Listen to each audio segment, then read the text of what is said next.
One of the very important and significant findings of the year or so that we have been working in tsunami-impacted communities is that the residents of the villages tend to relate to existing community structures and institutions.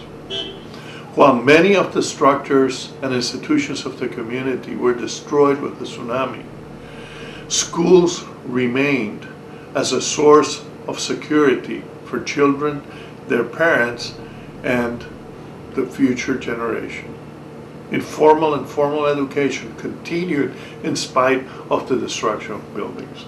And so when we look at schools, we look at the possibility of having this institution assist, be the anchor for a community so that the community can pick up itself and become and achieve well-being.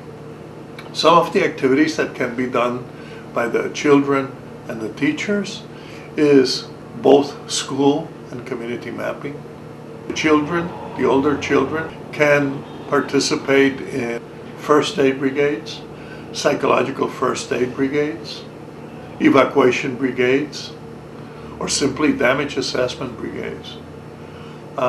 Some teachers may organize themselves so that they become counselors in the event of an emergency or a crisis within a classroom or within the school building.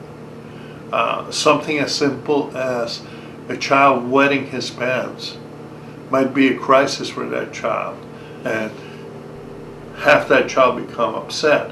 And so the more that we know about human dynamics of children and older children in 5th and 6th grade, the better it is for the children themselves. We as teachers have to be able to learn how to listen to children without being judgmental so that we can help them to grow in a healthy environment. The other piece to the issue of school wellness has to do with the ability to know what are areas of risk and what are areas where the children can go, to know how the school and the children and teachers together can help the village to do self-care activities and health activities such as community melas or community meetings where children and adults and the elderly can come together and have fun, just simply have fun on a day that school isn't running. The children can serve as a voice for the adults in preparing skits and dramas and pantomime.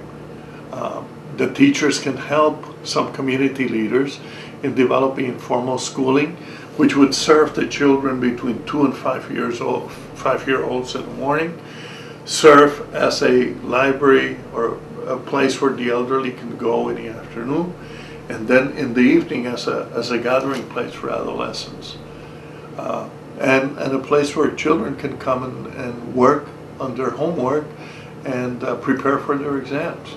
So there's a lot of things that the institution of school can help the community. If we're able to look at establishing a sense of place, what better institution than the school, which is the culture carrier for a community, to be able to bring forth what we were pre-tsunami, what happened, and how we're changing today.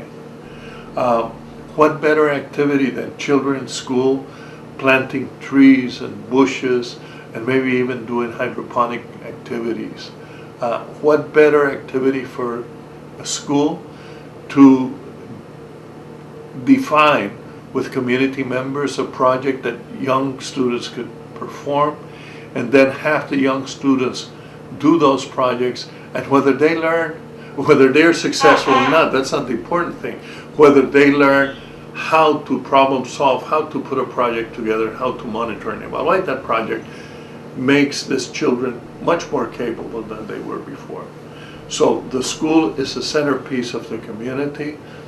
The school has a major responsibility in reestablishment of a sense of place within the community that has lost its place due to a tsunami.